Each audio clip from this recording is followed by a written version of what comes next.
Bonjour à tous, ici votre animateur Serge. Alors bienvenue à l'émission Un jour à la fois, une émission dédiée au mouvement des alcooliques anonymes. Les alcooliques anonymes sont une association de personnes qui partagent entre elles leur expérience, leur force et leur espoir dans le but de résoudre leurs problèmes communs et d'aider d'autres alcooliques à se rétablir. Le désir d'arrêter de boire est la seule condition pour devenir membre des AA. Les AA ne demandent ni cotisation, ni droit d'entrée. Nous nous finançons par nos propres contributions. Les AA ne sont associés à aucune secte, confession religieuse ou politique, à aucun organisme ou établissement. Ils ne désirent s'engager dans aucune controverse. Ils n'endossent ni ne contestent aucune cause. Notre but premier est de demeurer abstinent et d'aider d'autres alcooliques à le devenir. Nous recevons donc aujourd'hui, comme à chaque semaine, un invité membre des Alcooliques Anonymes qui vient nous parler de sa vie, des difficultés de son passé et de son expérience actuelle de rétablissement. Je vous présente donc Cristal. Bonjour Cristal. Bonjour. Bienvenue. Merci. Alors, je vais vous parler de moi un peu. Quand je fais un partage, je parle souvent de ma mère avant de parler de moi, parce que ma mère, elle a grandi à Granby. Puis, elle avait eu une aventure avec son professeur de piano qui était marié. Elle est tombée enceinte de cette relation-là. Comme c'était une époque où l'Église prenait beaucoup de place dans la famille, c'était pro-vie, on parlait pas d'avortement. C'est les années 80, mais bon, elle a été très déchirée par ce choix-là, mais elle a choisi de donner son enfant en adoption. J'ai un demi-frère qui a 7 ans de plus que moi, et ma mère quitte Granby choquée, un peu humiliée aussi par les jugements de la famille, par sa mère, son père. En tout cas, les gens réagissaient mal. Puis, c'est une région où tout le monde se connaît. Les rumeurs circulent vite. Fait que je pense qu'elle a voulu une fuite géographique, on appelle ça comme ça. Hein. Puis, elle est venue à Montréal en itinérante. Pendant un certain temps, à l'époque, on pouvait dormir dans les églises. On pouvait, se cacher un peu partout. Puis, pour gagner sa vie, elle faisait des portraits dans le Vieux-Montréal. Puis, elle ramassait de l'argent des touristes, en faisant croire qu'elle avait un permis puis qu'elle était légale, mais en fin de compte, elle est super bonne en dessin, en portrait, elle faisait des portraits très réalistes, donc elle recevait un peu d'argent puis ça lui permettait de manger. Elle était pas toxicomane, mais elle était en deuil, de la perte d'un enfant. Elle a connu mon père, mais mon père, c'est un aventurier, lui, il voulait gravir des montagnes, voyager, il y a même un pédalo à lui, fait que là, eux, ensemble, ils font des excursions, puis ils sont pas nécessairement, ils vivent pas ensemble. Mon père a 22 ans, elle approche de 25. C'est une relation avec une certaine distance. On se voit quand on a envie de se voir, tu sais. Puis, elle prend la pilule, lui, il met des condoms, puis malgré tout, je vais réutiliser ces mots, elle lui tend un piège, tu sais. Lui, il l'a pris comme ça. Quand il a su que j'allais venir au monde, j'étais l'accident, le piège, là, tu sais. Puis elle a dit, ben non, mais j'ai pas fait exprès, je voulais pas tomber enceinte. Puis il était hors de question de reprendre la même décision déchirante qu'elle a eue avec le premier enfant. Donc elle m'a gardée. Elle a assumé que lui renonçait à la paternité. Donc j'ai pas eu sur mon baptistère, même à ma naissance, mon certificat de naissance, il est écrit père inconnu dans la section père. Pourtant, il est quand même à l'occasion, il y a eu des moments avec moi, mais c'est mon premier abandon, en quelque sorte. Le fait de pas connaître mon frère, mais qui est quand même un fantôme, je remplace le fantôme qui est mon frère, tu sais. Puis pour ma mère qui a vécu l'itinérance, qui a vécu le déchirement, qui est de perdre aussi, le lien avec la famille. Elle était dans la honte. Puis de pas avoir le soutien d'un homme justement pour cette grossesse-là, j'imagine l'état psychologique dans lequel elle était. Ça me permet un peu de mieux le gérer, je pense, aujourd'hui, là, les conséquences de tout ce qui va en suivre. À 3 ans, donc, elle rencontre une femme. Puis elle forme un couple avec cette femme-là, qui, elle, est éducatrice en service de garde, qui a du talent avec les enfants, qui a une patience d'ange. Et elle forme un couple gay. à l'occasion, ma mère voit encore des fois mon père, mais tu sais, c'est pas le grand amour, on va s'entendre. Donc, il y a comme une espèce de triangle amoureux là, dans cette situation-là entre mes mères, on pourrait dire, parce que faut dire quand même que la conjointe de ma mère est devenue comme un parent, tu sais, pour moi. Mais les 3 premières années avant que cette femme-là rentre dans notre vie, ma mère ne me parlait pas. Elle était comme silencieuse avec moi. Elle peignait devant moi. Tu sais, on habitait dans un 1,5. Mon lit était dans un garde-robe. Tu sais, c'était insalubre. Mais j'avais pas de stimulation, tu sais, au niveau du vocabulaire donc j'étais sous-stimulée, c'est ce qu'on dit. Puis quand la conjointe de ma mère est arrivée dans ma vie, ben là, elle m'a aidé à rattraper mon retard. Donc, elle m'a permis de apprendre à aller à la toilette, par exemple, parce que j'étais encore aux couches. Tu sais, de moins dépendre de ma mère parce que moi, quand je voulais quelque chose, je disais juste veux, mais j'étais pas capable de formuler une phrase, tu sais. Donc, c'était pas sain non plus. C'est ce qu'on appelle de la négligence là, parentale. Il y a de l'amour pareil, mais ma mère était une femme troublée, tu sais. Sa conjointe, je vais dire son nom, là, Suzanne, était alcoolique. Puis, pour tous les jours, ça lui prenait 1,18 litres de bière par jour. Et elle allait au dépanneur, puis elle me jetait un sac de bonbons, là, tu sais. Puis, j'avais associé l'alcool avec le plaisir, parce que elle avait sa bière, moi, je mangeais mes bonbons, puis on écoutait des humoristes, tu sais. Puis j'ai grandi beaucoup avec ça, avec l'humour, en écoutant des niaiseries, tu sais, à la télévision, finalement. Puis on flashait les lumières pour obtenir une bière en écoutant Jean-Marc Parent, tu sais. On écoutait La Petite Vie, RBO.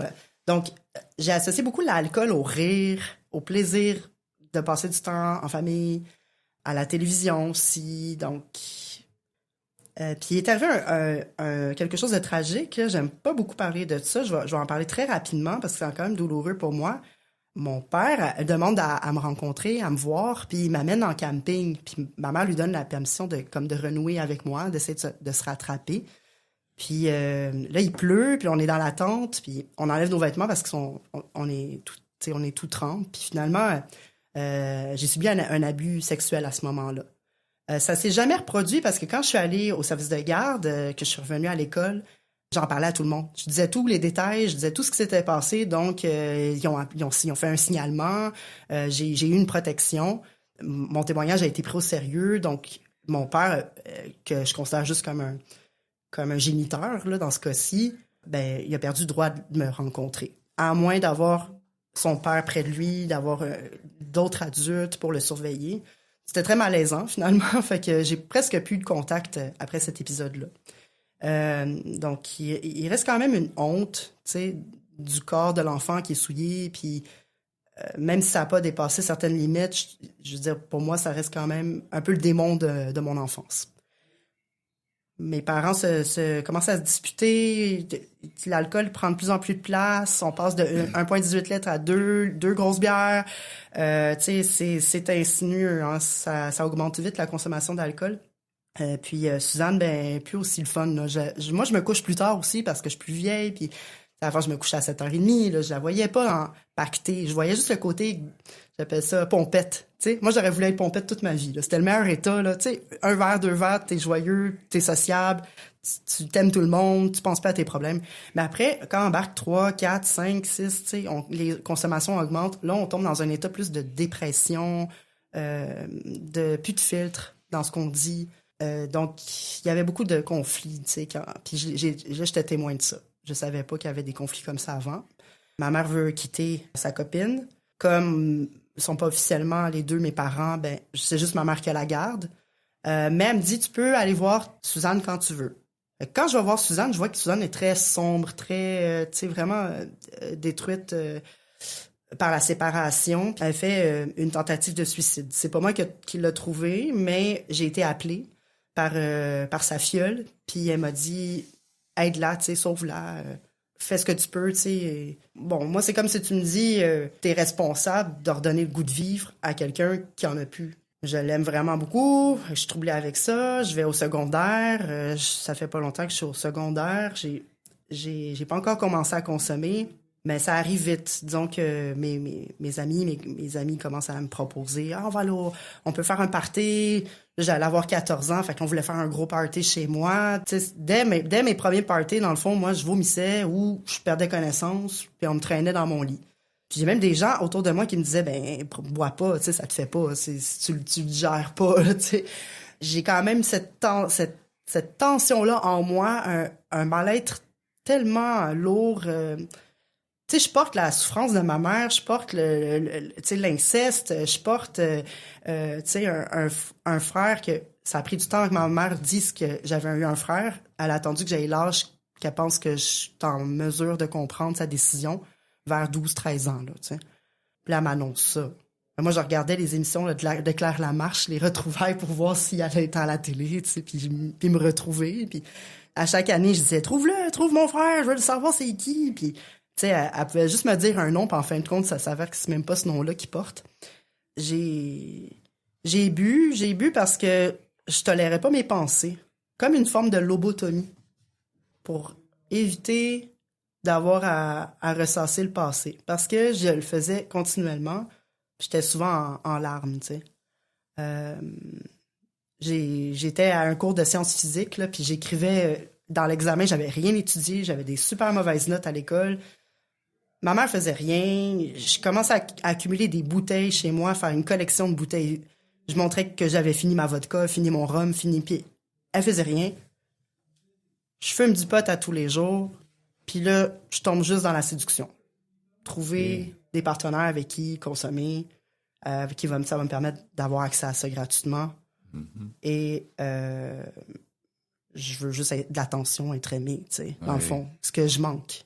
Cruellement. Écoute, on a une belle description de ton enfance. Merci beaucoup. Merci. On va faire une pause et après ça, on va revenir avec un court texte que tu as choisi. Ça va? Oui. Alors... Je me sentais seule, angoissée, agressive. Et je m'apitoyais sur mon sort. Je voulais juste mourir. C'est pourquoi je continuais à boire. Personne n'aurait pu vivre un tel cauchemar. Puis j'ai assisté pour la première fois à une réunion des AA. À mesure qu'elle se racontait, j'ai découvert que toutes ces personnes avaient connu le même enfer. Je n'étais donc pas la seule. Elles m'ont aidé à cesser de boire et m'ont redonné le goût de vivre. Les alcooliques anonymes, ça fonctionne. Cherchez-nous dans l'annuaire téléphonique, dans votre journal ou sur aa.org.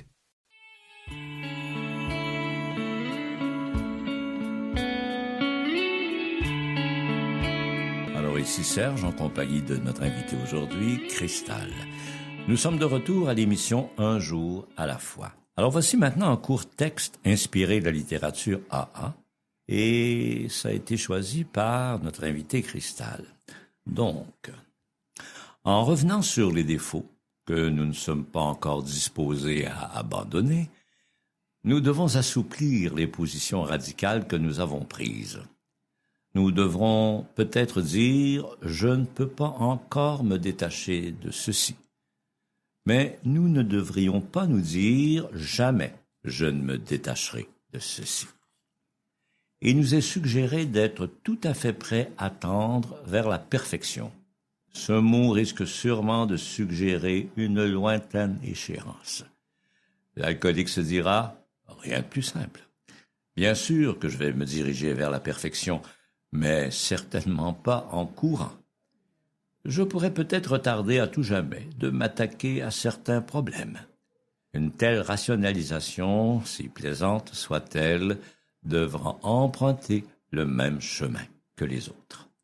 Nous devrons tout au moins nous attaquer à nos pires défauts et nous mettre à l'œuvre pour nous en défaire dans les plus brefs délais.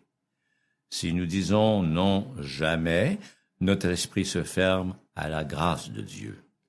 Le moment est donc venu d'abandonner nos objectifs limités pour accomplir la volonté de Dieu pour nous.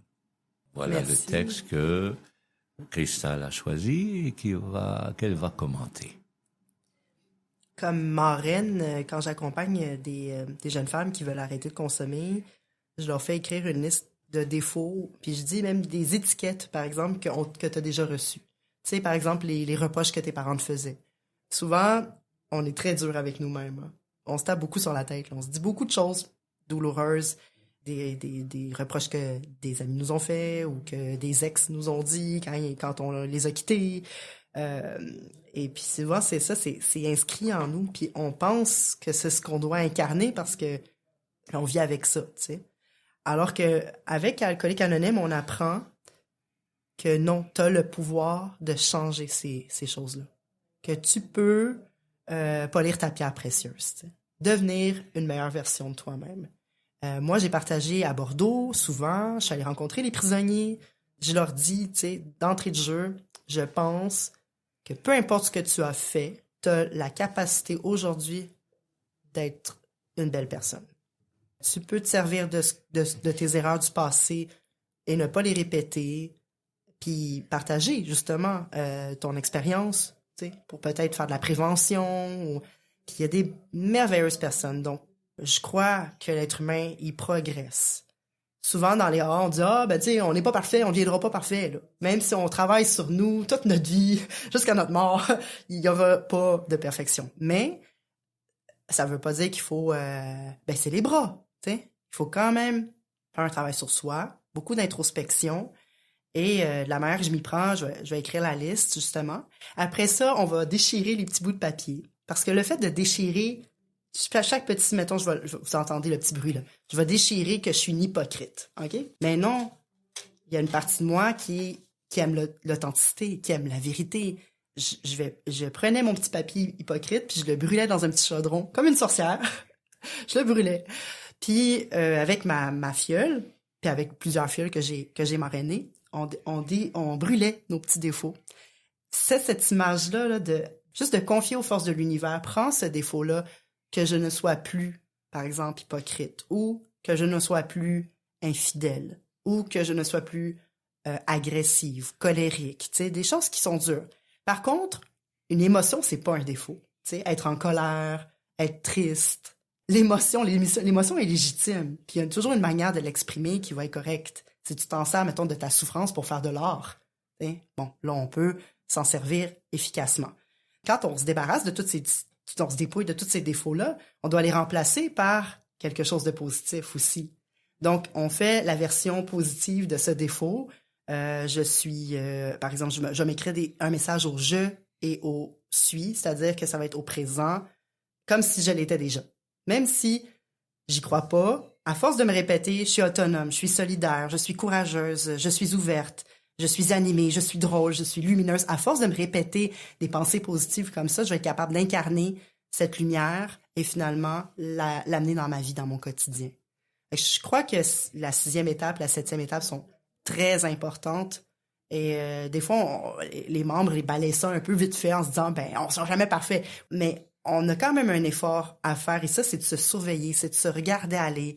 Et de se dire des fois, ouf, là, je suis en train de dépasser les bornes. Par exemple, j'ai des enfants. Des fois, on perd patience avec nos enfants, tu sais. Mais on peut se dire, oh, là, je vois que je suis en train de monter la voix. Je vais redescendre ma voix. Ah, je pense que là, c'est parce que je vis une émotion. Puis là, je vais dire l'émotion, puis là, les enfants, ils comprennent ça.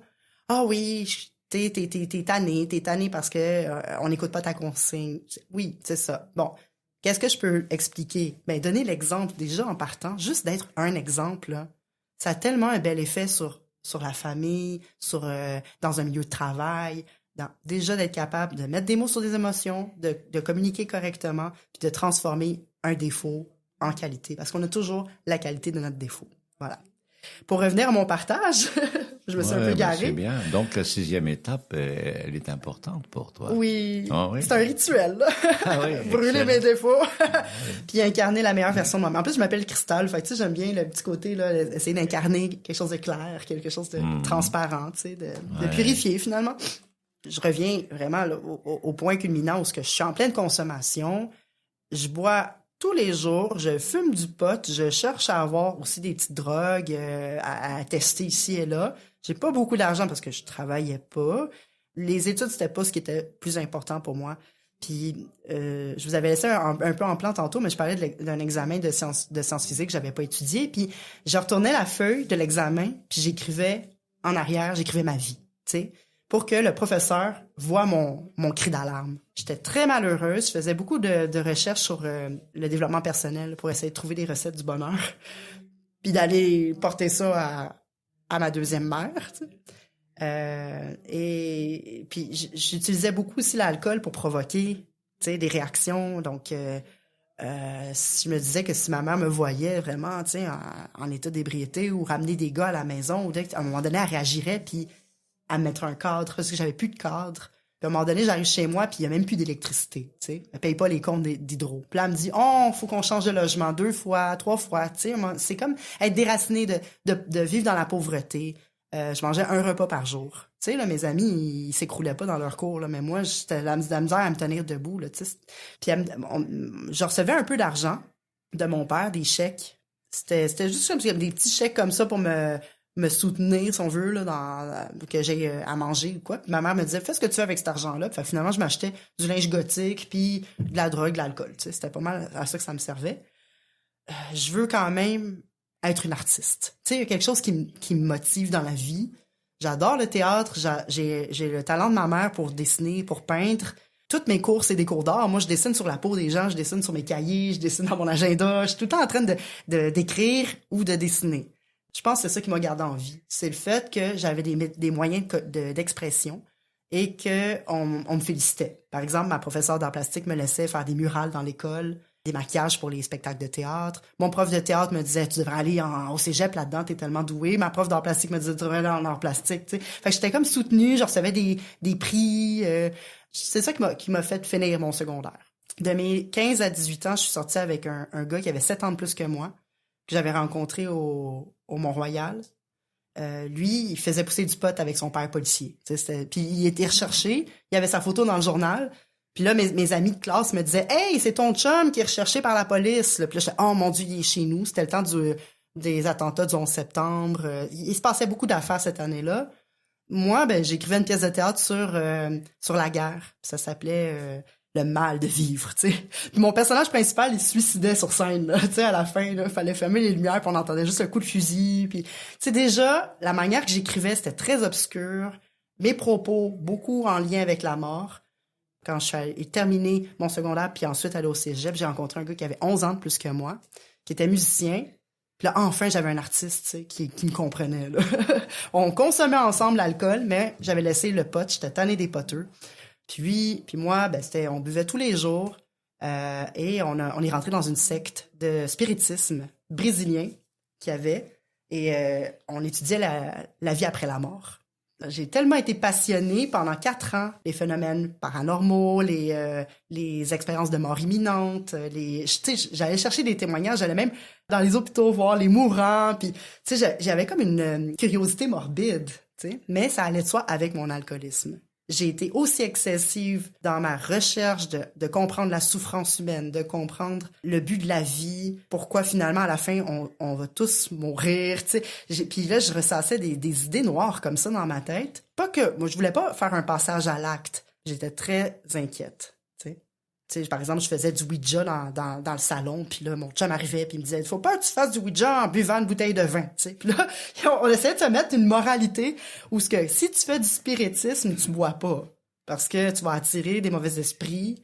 Fait que j'avais une espèce de délire à avoir une crainte qu'il y ait des présences invisibles autour de moi, presque au point des halluciner, tu sais. Je veux dire, au point où j'y croyais vraiment. Je mettais ma main sur le crayon, puis là, j'écrivais les yeux fermés, puis je noircissais ma feuille, puis je relisais le message après, puis des fois, c'était des super beaux messages, fait que je croyais que quelque chose passait à travers moi, puis il y en a qui vont dire, il y en a qui ont le syndrome de Dieu, par exemple, puis ils vont en psychiatrie parce qu'ils se prennent pour Dieu, tu sais, mais moi, je pensais que j'avais un devoir de communiquer des messages de l'au-delà, tu sais. Voyez-vous jusqu'où ça peut aller des fois? J'ai commencé à travailler dans une station de radio tout de suite après mes études. Et avec le petit montant que je faisais de mon salaire minimum, je me suis partie une galerie d'art. Donc, je suis rendue une directrice artistique. Je tiens un gros titre que j'ai mis en gros sur une vitrine dans une boutique. Je paye 600$ par mois mon local commercial. Puis moi, mon travail, c'est d'organiser des vernissages. Mais qui dit vernissage dit un gros party où tu dois donner du vin à tout le monde. C'est pareil. Je continuerai la suite. Merci beaucoup. Alors, on est dans pleine consommation, ce que je vois. Ah oui. Okay. On va arriver bientôt dans le rétablissement. Excellent. Merci beaucoup. On va faire une pause et on revient avec toi, Cristal. Oui. Ce dont je me souviens le plus souvent, c'est la solitude que je ressentais. L'isolement au milieu du monde. À la fin, je trouvais plus de plaisir à boire. Depuis que j'ai commencé à assister aux réunions des AA, je me sens revivre. Et c'est peut-être ce que j'ai vécu de plus important. Je m'aime réellement moi-même. Et c'est très bon. Les AA sont comme un miracle dans ma vie. Les alcooliques anonymes, ça fonctionne. Cherchez-nous dans l'annuaire téléphonique, dans votre journal ou sur aa.org.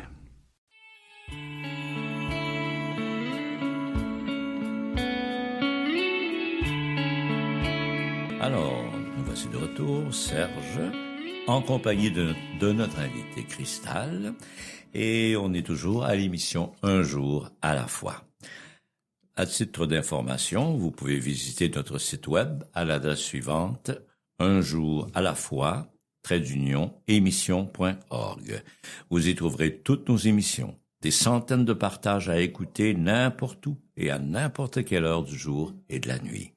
Un jour à la fois, émission.org. Et n'hésitez pas à nous écrire pour nous faire part de vos commentaires. Alors, c'est très intéressant, Cristal. On en était rendu. Donc, je suis maintenant galeriste. J'organise des expositions. Je suis toujours sur les réseaux sociaux pour dénicher des artistes de la relève ou des artistes internationaux. Je suis en début de carrière, donc je connais plus ou moins ça, mais je me débrouille pour faire des contacts. Je suis super sociable. Et mon travail, ça consiste aussi à aller acheter des vignées à la SAQ. Donc, j'achète 2 vignées de rouge, 4 litres, je vends ça 35 $, puis 2 blancs, tu sais. Puis j'apporte ça, je mets ça dans mon petit frigo. Là, je me dis que c'est pour le vernissage. Je fais ça tellement régulièrement que à chaque fois que je vais à la SAQ, on dirait qu'il faut que je me justifie. C'est pas pour moi, c'est pour mes invités, mon vernissage, vous viendrez. Puis ça a fonctionné parce que la SAQ commençait à faire des dégustations de vin dans mon local, tu sais. Puis ils me laissaient des bouteilles gratuitement. Donc, j'étais toujours en train de solliciter les gens. Venez voir, j'ai une exposition à présenter. Comme je suis artiste peintre aussi, ça me permettait d'avoir un atelier pour créer, de pouvoir mettre mes œuvres sur les murs, tu sais, à peu de frais. Puis, j'offrais un service d'exposition aussi où je demandais rémunération pour mon accrochage que je faisais, pour le temps que j'allais être dans la galerie à accueillir le public, pour la publicité, des choses comme ça. Donc, j'écrivais même des démarches artistiques. Donc, ça m'a permis de vivre de mon art pendant 8 ans. J'ai quand même tenu cette galerie-là de 2008 à 2016. En 2009, je suis tombée enceinte. Puis j'ai fait une fausse couche. J'étais encore dans ma secte de spiritisme brésilien à ce moment-là. En plus, j'étais à la radio le matin. Donc, j'avais beaucoup trop de choses à gérer dans ma vie dans ce temps-là. Je veux dire, j'avais la galerie, la radio, la fausse couche, le spiritisme. J'avais la tête pleine et j'avais soif. Vraiment. Trop soif. C'est ça qui arrive.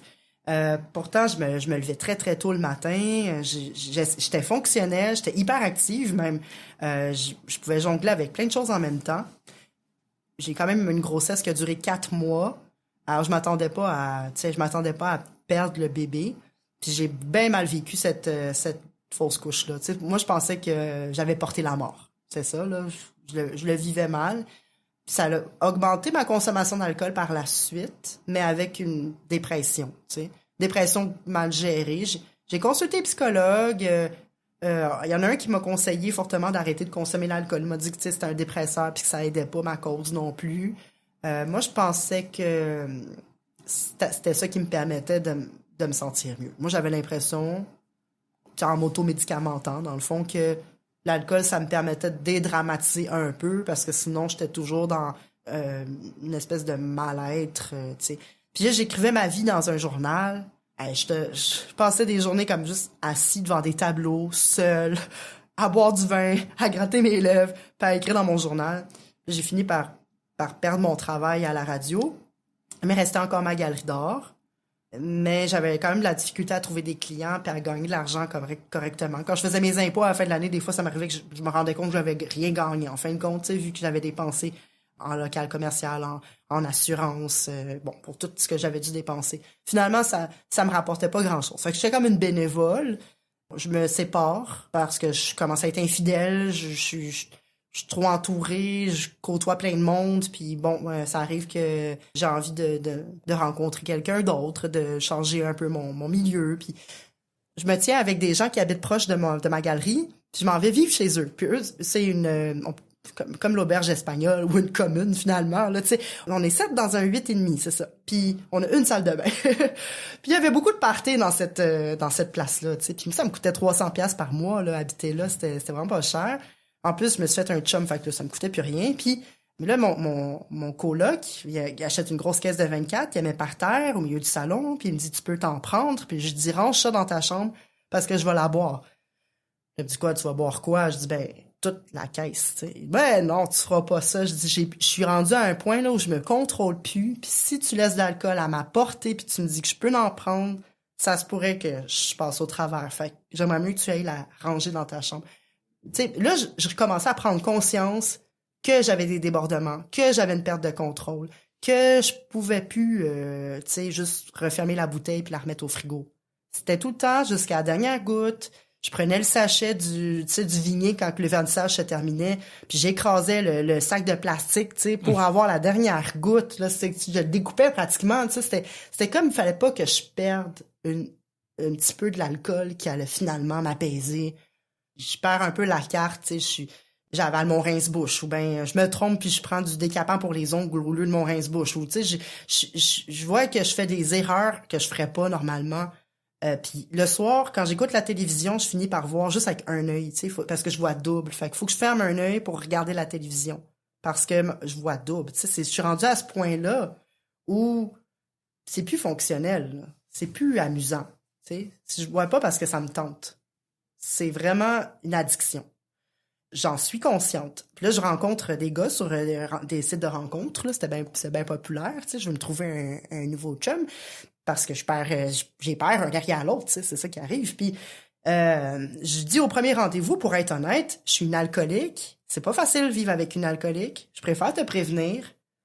Ça va voir mon coloc qui est mon meilleur ami, qui est gay, tu sais, puis on passe toutes nos fins de semaine à triper ensemble, puis on consomme ensemble. Puis là, il dit, j'ai un conseil à te donner, si tu veux garder Cristal, là, achète-y de l'alcool. Tu sais, c'est comme ça, là, c'est ma réputation, en quelque part. Les gens, ils viennent me voir. Il fallait qu'ils viennent avec un verre, il fallait qu'ils viennent avec une caisse. Tu sais, c'était de la manière que tu venais, si tu voulais passer du temps avec moi, ça allait de soi qu'on allait consommer, tu sais. Je suis tannée de plus en plus, puis je me chicane avec ma bouteille, tu sais, j'y parle à ma bouteille, c'est comme, j'ai hâte d'être capable d'arrêter, puis j'y arrive pas. J'ai vu des annonces de Alcooliques Anonymes, je suis allée au meeting le premier jour, c'était à côté du métro Mont-Royal, je venais de faire une autre fausse couche, vendredi 13 2013. Puis là, j'étais convaincue que si un jour je voulais être un parent, si un jour je voulais réussir à fonder une famille, à avoir un couple durable, à être fidèle, tu sais, à être une bonne personne, à être capable de garder un emploi, puis tu sais, de réussir dans les arts ou autre, il fallait que j'arrête de boire. Et l'idée est là, elle est dans ma tête, puis je veux que ça soit concret, mais je vais chercher de l'aide. Par moi-même. Puis je me présente, puis je dis mon nom. Tu sais, je prends un jeton du nouveau, je prends une petite enveloppe, puis il y a une madame qui s'assied à côté de moi, puis qui me dit tu sais, veux-tu venir au restaurant avec moi? Tiens, j'ai un livre à te donner, c'est le gros livre, le petit format, là. Tu sais, puis juste cette gentillesse d'être là, de montrer ma vulnérabilité, de pleurer, tu sais, puis de montrer que là, je suis pas à mon meilleur, je suis plus capable. Tu sais, de demander de l'aide. Moi, j'ai toujours cherché à briller, à être reconnue, qu'on remarque mon talent, qu'on voit comment j'ai une belle diction, comment je me présente bien sur scène, comment je fais des beaux tableaux, tu sais, puis j'ai exposé dans un musée, tu sais, il y a eu comme des succès dans ma vie, mais là, montrer ma vulnérabilité, ma déchéance, montrer que je suis une alcoolique, tu sais, c'était dur pour moi de sortir de l'image, tu sais, glamour un peu, d'une femme qui réussit, qui se tient droite, montrer que non, regarde, j'ai de la misère, là. Ça m'a pris beaucoup d'humilité. Mais c'est vrai que cette humilité-là est grande, dans le sens où, à partir de ce moment-là, beaucoup de choses ont changé dans ma vie. J'ai réussi, ça n'a pas été un coup de baguette magique, là, j'ai eu des échappées, j'ai repris des jetons j'ai rechuté, j'ai eu un soutien, puis j'ai pris des numéros de téléphone, j'ai pris des tâches, puis assez rapidement, j'ai pris un groupe d'attache aussi, tu sais, j'habitais J'aime beaucoup le coin Papineau, Rachel, puis il y a beaucoup de meetings là. Il y en a du lundi au samedi. Il y a même le jeudi, il y en a 2 dans la même journée. Il y a des meetings de discussion, il y a des meetings de partage. Toutes les formules sont là. On étudie le gros livre, on étudie le 12-12, on fait de la méditation. Tout était inclus, là, tu sais. Fait que j'ai pris goût à aller là, puis j'allais à méditer, Midi Plateau, au groupe Aidons-nous.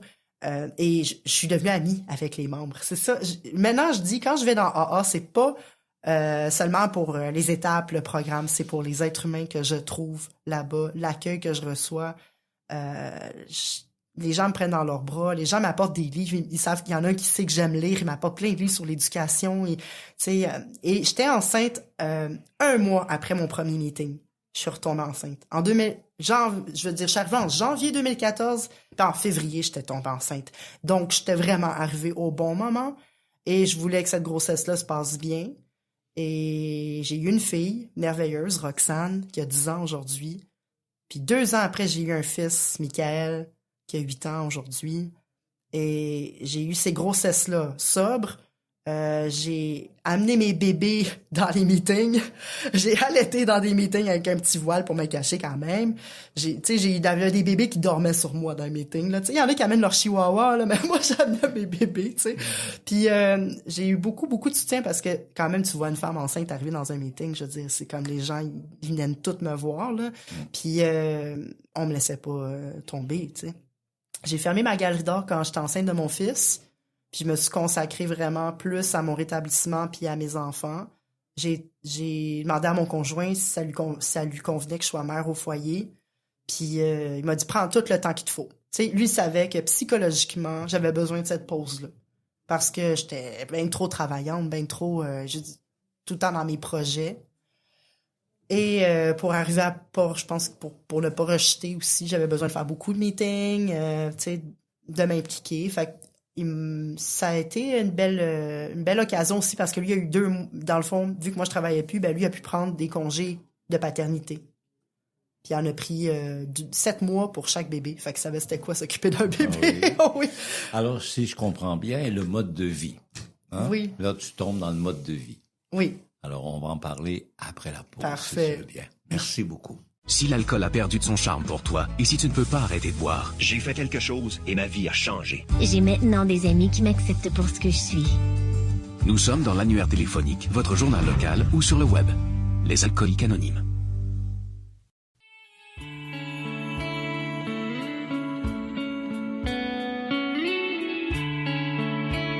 Alors ici Serge, en compagnie toujours de notre invité Cristal. Nous sommes de retour à l'émission Un jour à la fois.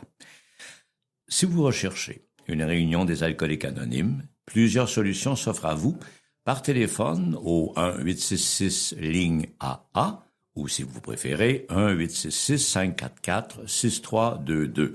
Un membre des Alcooliques Anonymes vous répondra de 9h à 22h, 7 jours sur 7. Et aussi via Internet ou en téléchargeant l'application Meeting Guide sur votre cellulaire. Vous aurez accès aux horaires des réunions en présentiel et en ligne où que vous soyez dans le monde. Alors, on en est rendu au dernier segment. On en est rendu à la découverte de AA. C'est déjà commencé depuis quelques mois, peut-être quelques années, et probablement que le mode de vie commence à faire son effet. Oui, effectivement. Donc, je suis mère de 2 jeunes enfants et j'ai envie de me réorienter aussi. J'ai longtemps voulu réussir comme artiste, mais je me dis, bon, tu vas toujours rester une artiste, mais là, regarde, si tu veux une job viable, tu sais, avoir un horaire qui respecte aussi ta vie familiale, avoir, par exemple, des étés de congé, tu sais. Je me tiens au Parc La Fontaine parce que j'habite tout près. Puis je rencontre beaucoup de nounous, tu sais, je suis mère au foyer, là, fait que je rencontre beaucoup de nounous qui se gardent des enfants, puis mes enfants jouent avec leurs enfants, finalement, on passe des fins de semaine ensemble. Je rencontre beaucoup aussi des éducateurs qui travaillent avec dans les CPE ou les services de garde. Puis j'ai pris goût à l'éducation, vraiment, tu sais, je dévorais des livres sur la bienveillance, la communication positive avec les enfants, la psychologie, ça m'intéressait. Puis on dirait que plus que j'étais en contact avec l'enfant, plus que je renouais avec l'enfant intérieur qui a tellement manqué, tu sais. Puis même si c'était difficile, c'était un passage pour moi qui était très thérapeutique, de voir, d'être bienveillante, puis d'être disponible pour quelqu'un d'autre, d'être responsable de quelqu'un d'autre, plutôt que centré sur mes propres intérêts ou mon divertissement, tu sais, éphémère, finalement. Là, avec AA, je suis souvent disponible. Je vais souvent à des meetings. Mon chum est avec les enfants. Je m'organise. Tu sais, j'ai ma mère qui vient garder des fois. Fait que je prends une bonne routine aller à des réunions. Puis je me réoriente professionnellement vers l'éducation à l'enfance en allant au cégep. Je retourne aux études en cégep. Et puis depuis 3 ans, je suis au cégep du Montréal en éducation à l'enfance. Puis j'adore ça. J'ai des cours de psychologie, sociologie, sur l'être humain, sur comment stimuler les domaines de développement, comment accompagner un être humain pour qu'il se développe bien. Puis on dirait qu'en faisant ça, je me développe bien moi aussi. Tu sais, c'est un travail sur soi aussi en même temps. Puis là, je fais des stages en pouponnière avec 10 bébés, avec 8 enfants de 2 ans. Là, je suis avec 18 maternelles de 5 ans. Tu sais, puis là, d'être entouré de tous ces petits visages-là qui sont vulnérables, qui, eux, ne cachent pas leurs émotions, nous disent vraiment ce qu'il y en est. J'apprends cette honnêteté, cette authenticité-là, je l'incarne. Donc, ça. Puis d'être en contact avec des personnes qui ont beaucoup de rétablissement, des aînés, j'ai comme le meilleur des deux mondes.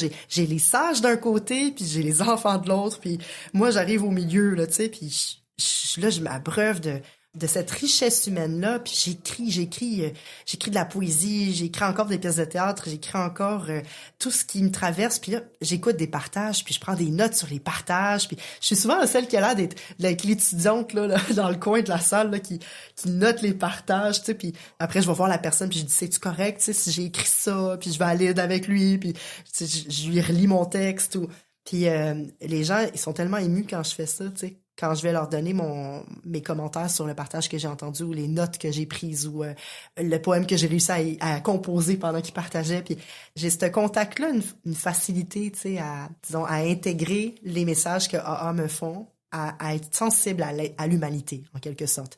Puis comme de quelle façon, moi, je peux me servir de ces outils-là aujourd'hui, tu sais, pour redonner. Parce qu'on dit, on a la 12e étape qui dit, dans le fond, que on doit rendre le message. Mais c'est pas seulement dans Alcooliques Anonymes.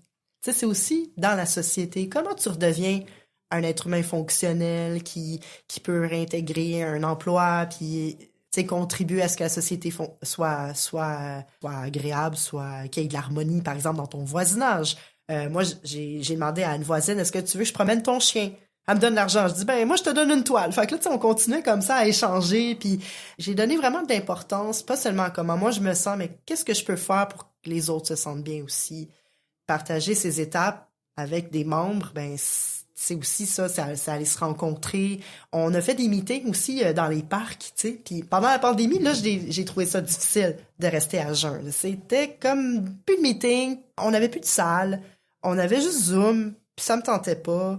Je pouvais plus aller chez ma marraine, elle voulait pas me recevoir parce qu'elle était dans une résidence, personne âgée, puis je comprends.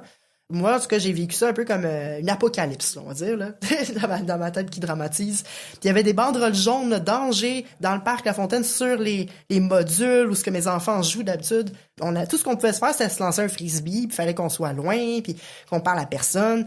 Non, j'ai réouvert une bouteille à ce moment-là parce que c'était trop pour moi.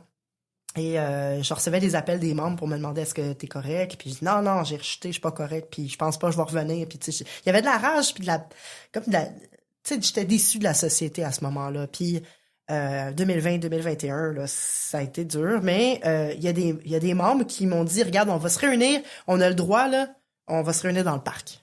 Ils sont venus devant chez moi, ils sont venus me chercher pratiquement à ma porte là, je veux dire, ils m'ont appelé puis ils m'ont dit on va venir devant chez toi. Ça là, ça m'a sauvé la vie, tu sais.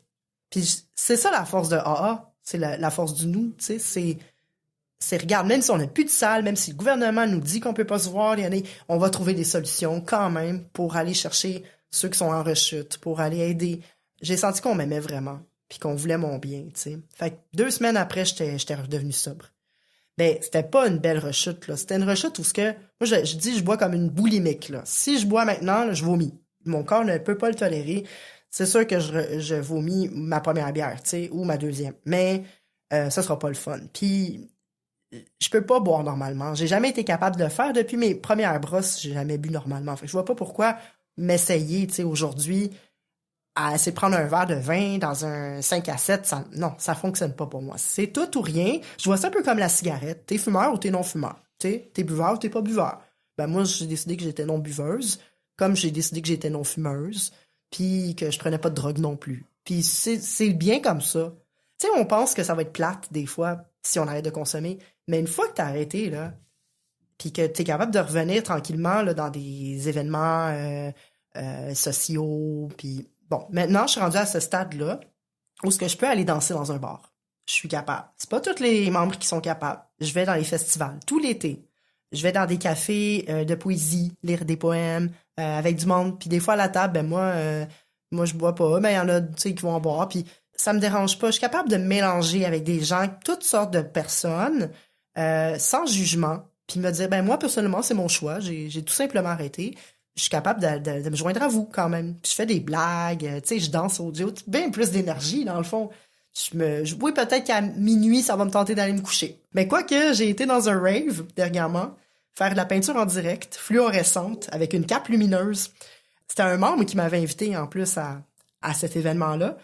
Puis j'étais à jeun, puis j'ai peint, puis j'ai été capable de passer la nuit là. Fait que, tu sais, je veux dire, faut pas que ça m'arrête de vivre non plus. T'sais. Je vais avoir 40 ans cet été. Pour moi, c'est hors de question que arrêter de consommer va faire que je vais éviter les rassemblements qui sont avec des non-membres, mettons. Mais je vais quand même dans des shows hommages avec des membres CA, des membres AA. Moi, j'ai jamais été cocaïnomane, mais j'ai une affection profonde pour les autres fraternités qui ont le même mode de vie que nous. Et je vais partager dans CA, pareil. T'sais. Même si j'ai pas la cocaïne dans mes dépendances, on se comprend. J'ai été dans EADA, j'ai été dans... Tu sais, fait que j'ai été visiter d'autres fraternités.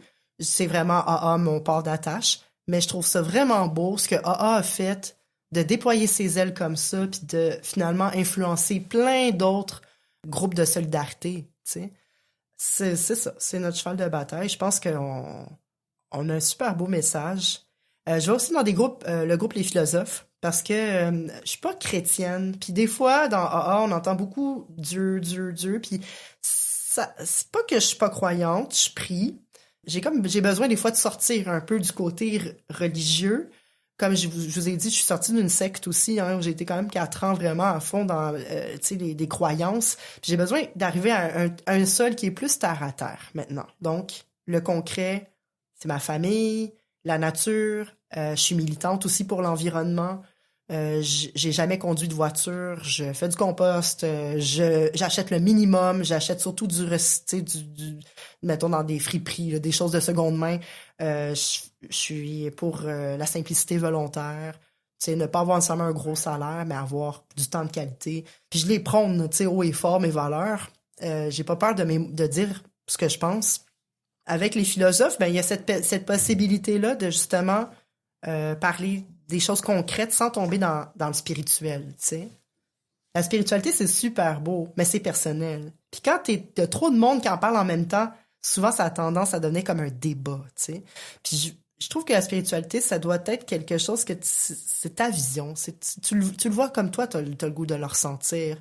Moi, je vais prier pour la terre, par exemple, ou...